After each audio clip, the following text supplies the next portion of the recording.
Most gym rats have some stupid long 20-minute workout warm-up where they're going through every single thing. They're doing 5 minutes of cardio and they're doing 20 minutes of foam rolling and jumping and stretching and doing fake squats and doing a billion things just so they don't get injured.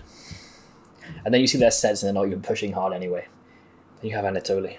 This guy gets in the gym, he does 3 minutes of dynamic stretching and he does his workout.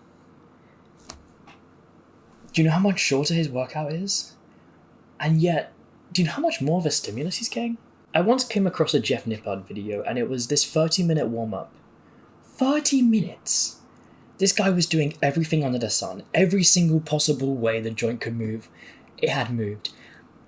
And then 5 different ways to move the joint in the same way, but like upside down and hanging off a bar and rolling on the floor with a foam roller, also additionalized, and then some like banded work and also some core stiffness work. And at the end of this, he did a workout. And I watched this video and I looked at it and I thought, there could not be anything more useless than this. I thought a guy like Jeff would really know his stuff, man. What was he warming up for? Deadlifts. Was his mobility limited? No.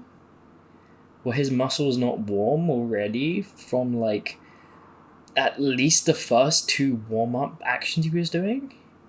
Yeah, so why did he spend 20-30 minutes doing all this stuff? I don't know. People have some sort of idea that you have to do these long elaborate things and it's just literally you gotta like, oh, you're working up a body, or do a few like arm rotations and then do some like shoulder dislocates and you're done.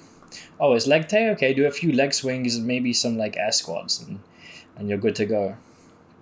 That's the thing, unless it is minus 10 degrees and you've just walked through like a blizzard and your entire body is shivering and your muscle, like every single muscle, even your heart muscle is cold, then like you don't need some long elaborate warm-up where like you're on the cardio machine to get your blood up and your blood flowing. You don't need that. You just need to get the joint warm and the muscle a bit warm. And here's the thing which makes it even worse. After they do all this, every single exercise, man, has a warm-up set. See, I can understand the first one, and I even do the first one with warm-up sets, but I don't call them warm-up sets, I call them primer sets, because what we're really doing there is we're not warming a muscle that's already been warmed in our warm-up. We're priming our CNS to move load.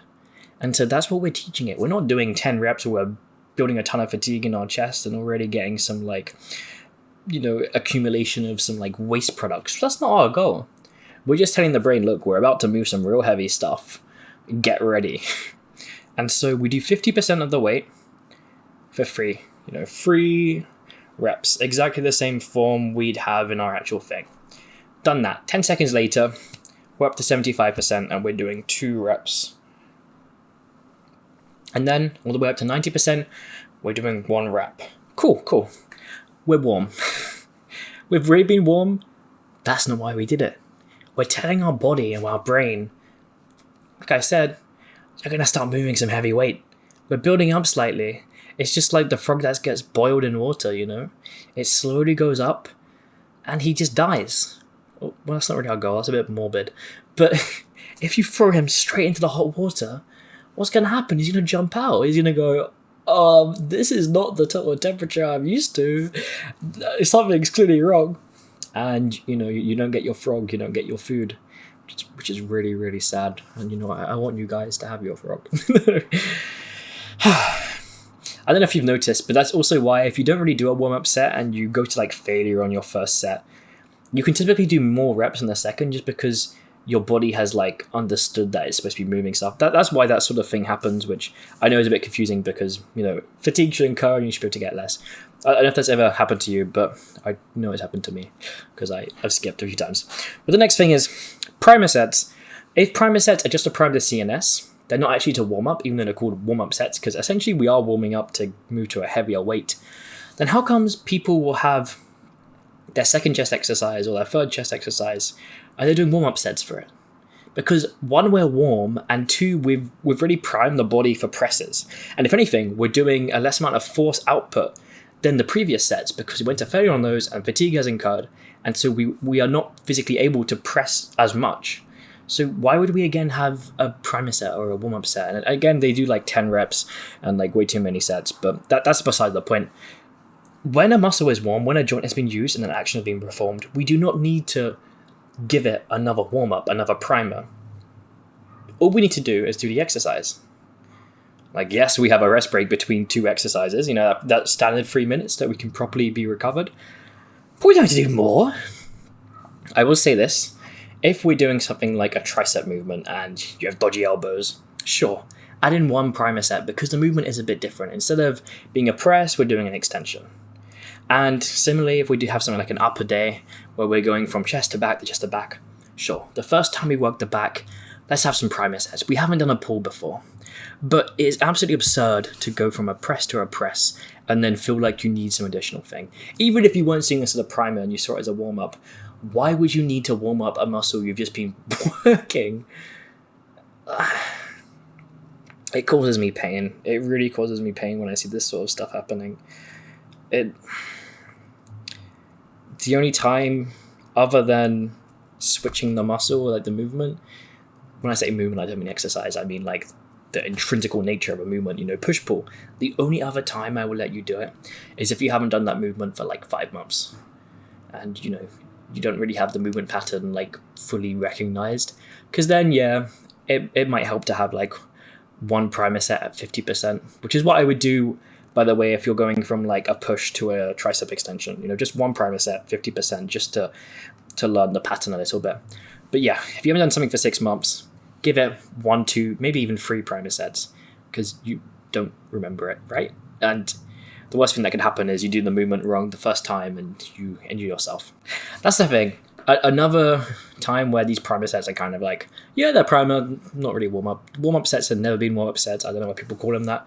But the other time when you can have like a ton would be for like a 1 rep max, because you're progressively teaching the body, we're about to do this. You can do it then, but I don't think people here are going to be powerlifting. Here's an important thing too, probably more important than everything I've just said, because this comes into injury management, prevention, not management. When you get very, very strong and you're moving more than a plate, obviously it's no longer going to be 3, 2, 1 at like 50, 75, and 90, because that's such a high jump. Like imagine you do have a 3 plate bench and you're going from, I don't know what half of it would be, but you're going from like 2 plates on it, like already even starting at 2 plates, or maybe even starting at 2.5, maybe 3 plates, and then moving up and having such a huge jump where you're basically adding on like more than 20 or 40 kilos at once, or 45, 90 pounds. When that happens, your 3-2-1 approach is no longer 3-2-1, and it doesn't have the same percentages. It becomes 3-2-1, 1, 1, 1, 1, 1, 1, basically. And so what that means is you can start at 60, you can start with 1 plate on each side, and then you add half, and then you add half, and then you add half, all the way up. And along the way, remember, you're only doing 1 rep, but the first 3 sets is like the 3 reps, 2 reps, and 1 reps. Also, make sure all of this has like 10-second rest breaks in between. You're not like taking a full 3-minute rest. And the goal is the highest one, you want it to be like 10 to 20 kilos of what you're doing when you have to do this like 1, 1, 1, 1, 1. Because you don't want to do like 1 rep of what you're actually working with and then actually work with it, because that's already what you're working with. Like, why would you have your primer set end at your actual working weight? It's a bit silly. And so that's why it's a little bit less. But usually we don't even have such beautiful, beautiful standardizations of like halves. We're not doing 1 plate and 1.5 plate. We're usually like micro loading. So it's very rare where we're actually going to have a kind of, let's call it a whole number, even though 5 isn't a whole number. Well, no, it is. I mean like 10, ending in a 0 number. Oh my, I completely forgot about cooldowns. So cooldowns, how do we even approach this? Now, let's think about something logically. If I have done this work, what's a cooldown doing? Does anyone know? Does anyone know what cooldown's for? Because people say it's for injury prevention, and we can see that through stretching. Although, most of our movements are weighted stretches. So are we going to get extra benefit from doing additional stretches? It's interesting. We could get one final benefit from stretching it out, helping with the waist, helping with the blood flow. But what I usually find is this doesn't make as much of a difference as people realize. What happens is when they first start in the gym, someone tells them they need to do it. And they're getting such severe DOMs. The muscle soreness the day after is awful. And so what they do is they start stretching afterwards. And they feel this helps. And it might help slightly. But what happens is they get stuck in this fear that if they ever stop doing those post-workout stretches, the muscle soreness is going to be so severe that they won't be able to walk for a week. I mean, you've probably seen this. You probably had a friend say something like, "Oh, we have to stretch or we'll be so sore tomorrow."